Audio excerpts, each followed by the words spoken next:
నమస్తే, welcome to our channel. Shamshabad ఎయిర్‌పోర్ట్‌లో bomb ఉంది అనే ఒక అలర్ట్ వచ్చింది. దీనివల్ల మొత్తం కూడా అస్తవ్యస్తం అయిపోయింది. అసలు శంషాబాద్ ఎయిర్‌పోర్ట్‌లో బాంబు ఉండే అవకాశం ఉందా? దీని పట్ల ఎయిర్‌పోర్ట్‌కి వెళ్ళేవాళ్ళు గానీ, ఎయిర్‌పోర్ట్‌లో దిగేవాళ్ళు గానీ ఎలాంటి జాగ్రత్తలు తీసుకోవాలి? అసలు మొత్తంగా మన దేశంలో ప్రెజెంట్ ఎయిర్‌పోర్ట్‌ల పరిస్థితి ఏంటి? ఇండియన్ ప్రభుత్వం ఈ సివిల్ ఏవియేషన్‌కి సంబంధించి ఎటువంటి నిర్ణయాలు తీసుకుంటా ఉంది? ఎందుకంటే పాకిస్తాన్ ఎయిర్‌పోర్ట్‌లని అటాక్ చేసే అవకాశం కనిపిస్తోంది. ఆల్రెడీ ఎయిర్ బేస్‌ల మీద పాకిస్తాన్ అటాక్స్ మొదలుపెట్టింది. దాదాపు 400 డ్రోన్లను ఉపయోగించింది. మిసైల్స్‌ని వాడింది. అట్లాగే మనం కూడా పాకిస్తాన్ ఎయిర్ బేస్‌ల్ని అటాక్ చేస్తున్నాం. ఇప్పుడు వాళ్ళు ఒక కొత్త ఆపరేషన్ కూడా బునియాన్ ఉన్ మర్సూస్ అనే ఒక ఆపరేషన్ కూడా వాళ్ళు మొదలుపెట్టారు మన ఆపరేషన్ సింధూర్‌కి పోటీగా. సో ఈ నేపథ్యంలో శంషాబాద్ పరిస్థితి ఏంటి, మిగతా ఎయిర్‌పోర్ట్ల పరిస్థితి ఏంటి అనేది మనం చూద్దాం. శంషాబాద్‌లో నిన్న ఒక మెయిల్ వచ్చింది వాళ్ళకి. ఆ మెయిల్ ఏంటంటే, శంషాబాద్ ఎయిర్‌పోర్ట్‌లో బాంబు పెట్టారు, ఇక్కడ పాకిస్తాన్ ప్రేరేపిత ఉగ్రవాదులకు సంబంధించిన స్లీపర్ సెల్స్ ఉన్నాయి, ఈ స్లీపర్ సెల్స్ బాంబుల్ని పెట్టి ఎయిర్‌పోర్ట్‌లో పేల్చేయబోతున్నారు అని ఒక ఈమెయిల్ వచ్చింది. దాంట్లో సిఐఎస్ఎఫ్ రంగంలో దిగింది, సెంట్రల్ ఇండస్ట్రియల్ సెక్యూరిటీ ఫోర్సు. అంతేకాకుండా బాంబు డిస్పోజల్ స్క్వాడ్స్ దిగాయి, లోకల్ పోలీసులు వెళ్ళారు. వీళ్ళందరూ వెళ్ళి మొత్తంగా అక్కడ టెర్మినల్స్ మొత్తం ఇంటీరియర్సు, చుట్టుపక్కల ప్రాంతాలు అన్నీ కూడా క్షుణ్ణంగా పరిశీలించారు. ఎక్కడా కూడా బాంబు ఆనవాళ్ళు ఏవీ లేవనేది అర్థమైంది. దాంతో సిఐఎస్ఎఫ్ విజిలెన్స్ పెంచారు, తర్వాత సీసీటీవీలు పెంచారు, అక్కడ ఓవరాల్గా సెక్యూరిటీ ఎఫర్ట్స్ పెంచారు. అందుకని ఎయిర్‌పోర్ట్‌కి ఎవరు వెళ్ళాలన్నా ఇంతకుముందులాగా 30 గంట 1 అవర్ ముందుగా కాకుండా 3 గంటల ముందు వెళ్ళమన్నాడు. 3 గంటల ముందు రావాలని వాళ్ళు చెప్తున్నారు. ఎందుకంటే సెక్యూరిటీ చెక్స్ అనేవి మల్టిపుల్ లేయర్స్లో చేయడం మొదలుపెడుతున్నారు. ప్రతిదీ క్షుణ్ణంగా చెక్ చేస్తున్నారు. కాబట్టి ప్రస్తుతానికైతే బాంబు థ్రెట్ అనేది లేదు. కానీ ఇండియన్ ఎయిర్‌పోర్ట్స్‌లో బాంబు థ్రెట్ ఉన్నాయి అని చెప్పి మొత్తం 32 ఎయిర్‌పోర్ట్స్‌ని దేశవ్యాప్తంగా ఇండియా క్లోజ్ చేసింది. ఏఏఐ అంటే ఎయిర్‌పోర్ట్ అథారిటీ ఆఫ్ ఇండియా కానీ, DGCA director general of civil aviation కానీ వీళ్ళు ఒక సర్క్యులర్ జారీ చేశారు.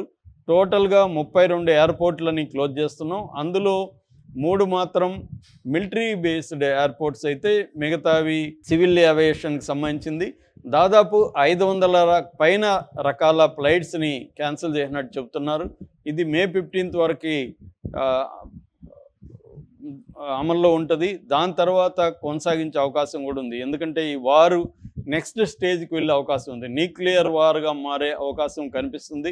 ఎందుకంటే నేషనల్ కమాండ్ అథారిటీ అని పాకిస్తాన్లో న్యూక్లియర్ వెపన్స్ వేయాలా వద్దా, వేస్తే ఎట్లా వేయాలి, ఇవన్నీ డిసైడ్ చేసే సంస్థ పేరే నేషనల్ కమాండ్ అథారిటీ. ఆ సంస్థని వాళ్ళ ప్రధానమంత్రి షహబాజ్ షరీఫ్ ఈరోజు సమావేశపరుస్తున్నాడు. దాన్ని బట్టి నెక్స్ట్ ఫేజ్ ఆఫ్ వార్ ఎలా ఉంటుంది అనేది డిసైడ్ అవుతుంది. ఈ వార్ ఇక్కడితో ఆగుతుందా, లేదా నెక్స్ట్ లెవెల్కి ల్యాడర్లో నెక్స్ట్ లెవెల్కి వెళ్ళిపోతుందా అనేది మనకి ఈరోజు డిసైడ్ అయ్యే అవకాశాలు ఉన్నాయి. అందుకని ఈ లోపల ఎయిర్‌పోర్ట్లను అయితే ముందస్తు చర్యగా వీళ్ళు చేశారు. ఇందులో ప్రధానంగా మనకి నార్త్ ఇండియా, వెస్ట్రన్ ఇండియా వీటిలో మాత్రమే ఎయిర్‌పోర్ట్లని మూశారు. సౌత్ ఇండియాలో ఎక్కడ కూడా ఎయిర్‌పోర్ట్లని క్లోజ్ చేయలేదు.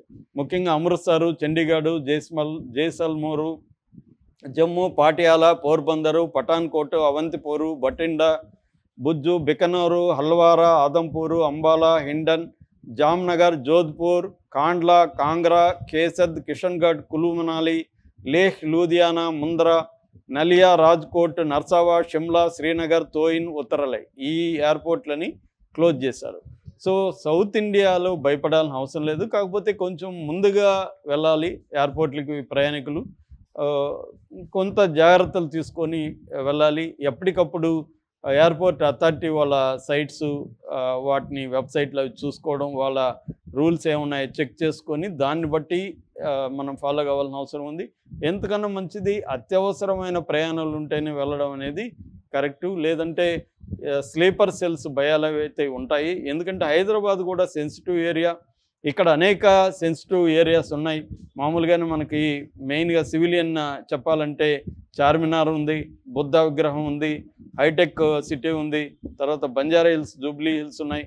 అవి కాకుండా మిలిటరీకి సంబంధించినవి చెప్పాలంటే కంటోన్మెంట్ ఉంది, గోల్కొండలో ఆర్డినెన్స్ ఫ్యాక్టరీ ఉంది, నాచారం కంచనబాగ్లో చాలా ఉన్నాయి, defence research development laboratory DRDL ఉంది, తర్వాత defence metallurgical research laboratory DMRL ఉంది, తర్వాత అనురాగా ఉంది, advanced numerical research and analysis, RCI ఉంది, రీసెర్చ్ సెంటర్ ఇన్ఫ్రాస్ట్రక్చర్, బీడిఎల్ ఉంది, భారత్ డైనమిక్ లిమిటెడ్, తర్వాత మెదాని ఉంది, మిశ్రా ధాతు నిగమ్ లిమిటెడ్. ఈ బీడిఎల్లోనే ఆకాశ్ మన ఎయిర్ డిఫెన్స్ సిస్టమ్కి సంబంధించిన ఆకాశ్ మిసైల్స్ సంబంధించి తయారు చేస్తారు, కంచన్బాగ్లో ఉంది. అట్లాగే తిరుమలగిరిలో మిలిటరీ కాలేజ్ ఉంది, మెదక్ దగ్గర ఆర్డినెన్స్ ఫ్యాక్టరీ ఉంది, హకీంపేట్లో ఎయిర్పోర్ట్ స్టేషన్ ఉంది, ఇబ్రహీంపట్నంలో ఆర్టిలరీ సెంటర్ ఉంది. సో ఇలాగా జహీరాబాద్లో డిఫెన్స్ సిస్టమ్ ఫెసిలిటీ ఉంది. ఇలాగా చాలా డిఫెన్స్ సిస్టమ్కి సంబంధించిన కీ ఏరియాస్ హైదరాబాద్లో ఉన్నాయి. కాబట్టి హైదరాబాద్ మీద కూడా న్యూక్లియర్ వెపన్స్ కానీ వాళ్ళు వేస్తే హైదరాబాద్ మీద కూడా వేసే అవకాశం ఉంది. ఎందుకంటే వాళ్ళది హై ఈల్డ్ న్యూక్లియర్ వెపన్స్ 2750 కిలోమీటర్ల దూరాన్ని కూడా కొట్టగలవు. కాబట్టి హైదరాబాద్ ఇంటర్నేషనల్ బార్డర్, మనకి పాకిస్తాన్కి మధ్య ఇంటర్నేషనల్ బార్డర్ 3323 కిలోమీటర్ల లెంగ్త్ ఉంటుంది. ఆ బార్డర్కి హైదరాబాద్ 1500 కిలోమీటర్ల డిస్టెన్స్లో ఉంటుంది. కాబట్టి న్యూక్లియర్ వెపన్స్ చేసే అవకాశం ఉంది. అందుకనే దేశంలో మిగతా ఏ రాష్ట్రాలు, ఒక జమ్మూ కాశ్మీర్ తప్ప ఏ రాష్ట్రాలు కూడా అత్యవసర సమావేశాన్ని ముఖ్యమంత్రులు ఏర్పాటు చేయలేదు. కానీ రేవంత్ రెడ్డి ఇక్కడ అత్యవసర ముఖ్యమంత్రి